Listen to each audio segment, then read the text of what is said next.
اللہ اللہ اللہ اللہ اللہ اللہ اللہ اللہ اللہ۔ السلام علیکم ورحمۃ اللہ وبرکاتہ، نحمدہ ونصلی علی رسولہ الکریم، اما بعد فاعوذ باللہ من الشیطان الرجیم، بسم اللہ الرحمن الرحیم۔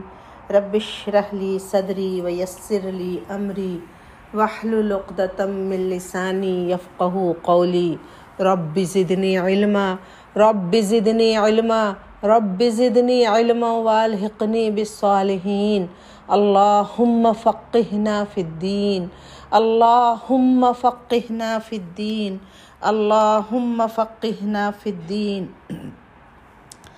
آج انشاءاللہ میں اپنی بہنوں سے رجب اور شب معراج کے بارے میں بات کروں گی، جو میں سمجھتی ہوں کہ ایک قسط میں ختم نہیں ہوگا۔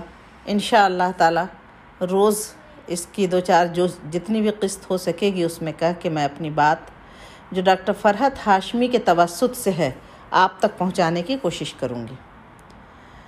رجب اور شب معراج، رسول اللہ صلی اللہ علیہ وسلم صحابہ کرام سے جب کوئی سوال کرتے، صحابہ کرام رضی اللہ تعالی عنہ فرماتے، اللہ اور اس کا رسول بہتر جانتا ہے، یقیناً اللہ اور اس کا رسول ہی بہتر جانتا ہے۔ تو آئیے قرآن اور سنت کی روشنی میں ماہ رجب اور شب معراج کی اہمیت اور حقیقت کا جائزہ لیں۔ رجب اسلامی کیلنڈر کے حرمت والے مہینوں میں سے ایک ہے، جسے رجب المرجب بھی کہتے ہیں۔ رسول اللہ صلی اللہ علیہ وسلم نے فرمایا، سال 12 مہینوں کا ہے، جن میں سے 4 حرمت والے ہیں، 3 پے در پے، ذوالقعدہ، ذی الحجہ اور محرم، اور رجب جو جمادی الاخر اور شعبان کے درمیان ہے۔ صحیح بخاری کی حدیث ہے۔ عربی میں رجب کا معنی ہے تعظیم کرنا، اور مرجب معظم کے معنوں میں آتا ہے، یعنی عظمت والا۔ اس کو رجب مزر بھی کہتے ہیں۔ مزر عربوں کے ایک قبیلہ کا نام ہے جس نے دور جاہلیت میں خاص طور پر اس ماہ کی حرمت کا اہتمام کیا۔ اسی نسبت کی بنا پر اسے ان سے منسوب کر دیا گیا۔ اسلام سے قبل دور جاہلیت میں قتل و غارت عربوں کا مشغلہ تھا، لیکن جو ہی حرمت والے مہینے آتے تو ہتھیار اتار دیتے۔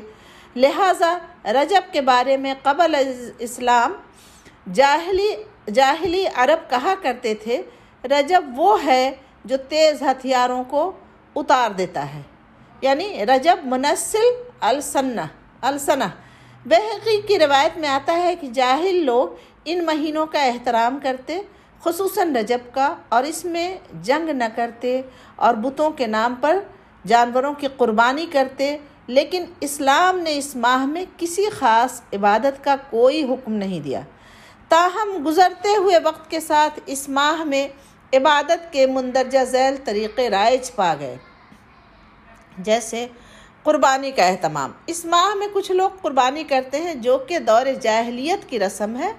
جاہل عرب العتیرہ کے نام پر اس مہینے میں بکری کی قربانی کیا کرتے تھے، اور ذبح کی گئی بکری کی کھال کسی درخت پر ڈال دیتے تھے۔ اسے رجبیہ، رجب والی قربانی کہا جاتا تھا۔ بخاری اور مسلم کی روایت میں ابو ہریرہ رضی اللہ تعالی عنہ رسول اللہ صلی اللہ علیہ وسلم سے روایت کرتے ہیں، لا فرع ولا عتیرہ، فرع اور عتیرہ کچھ نہیں۔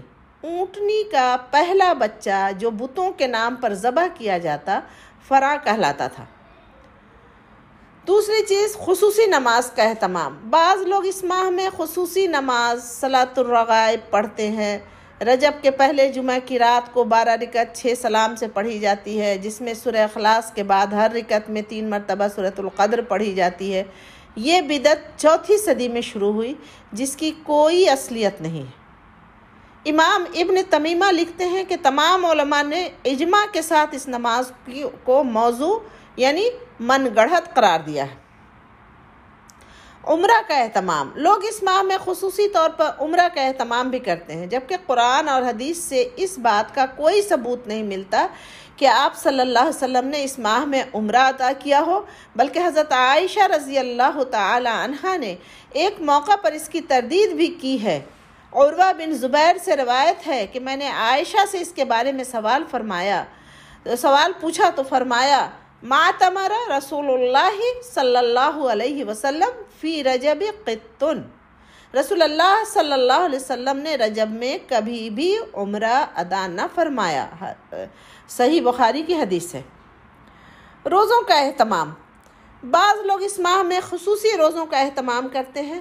صحیح روایات سے پتہ چلتا ہے کہ آپ صلی اللہ علیہ وسلم نے کبھی مسلسل 3 ماہ رجب، شعبان اور رمضان کے روزے نہ رکھے اور نہ اس کی تاکید کی۔ بعض لوگ 27 رجب کا روزہ رکھتے ہیں اور اس روزے کو عام دنوں کے روزے سے افضل سمجھتے ہیں۔ متعدد احادیث سے نبی کریم صلی اللہ علیہ وسلم کا مخصوص دنوں یا تاریخوں میں نفلی روزوں کا اہتمام کرنا ثابت ہے، جیسا کہ ایام بیض میں ہر قمری مہینے کی 13، 14، 15 تاریخ یا ہر سوموار اور جمعرات کو ذوالحجہ کے ابتدائی عشرے میں، 9، 10 محرم کو، یا پھر کثرت سے ماہ شعبان میں۔ ان تمام کے بارے میں صحیح اور مستند احادیث ملتی ہیں، لیکن 27 رجب کے روزے کے بارے میں کوئی روایت نہیں ہے، لہٰذا اگر کوئی خصوصی طور پر اس دن کا روزہ رکھتا ہو تو اس کا روزہ تو ہو سکتا ہے، مگر یہ عمل مسنون نہیں ہوگا بلکہ بدعت میں شمار ہوگا۔ قرآن کریم میں ارشاد ربانی ہے، یا ایھا الذین آمنوا لا تقدموا بین ید اللہ ورسولہ، اے لوگو جو ایمان لائے ہو، اللہ اور اس کے رسول سے آگے نہ بڑھو۔ عمرہ اس ماہ میں نہ صرف یہ کہ روزہ رکھنے سے منع کیا کرتے تھے، عمر رضی اللہ تعالی عنہ اس ماہ میں نہ صرف یہ کہ روزہ رکھنے سے منع کیا کرتے تھے بلکہ لوگوں کے ہاتھوں پر ہاتھ مار کر مجبور کرتے کہ وہ روزہ توڑ دیں، کیونکہ ماہ رجب کی تعظیم اور اس میں روزہ رکھنا دور جاہلیت کی رسم تھی۔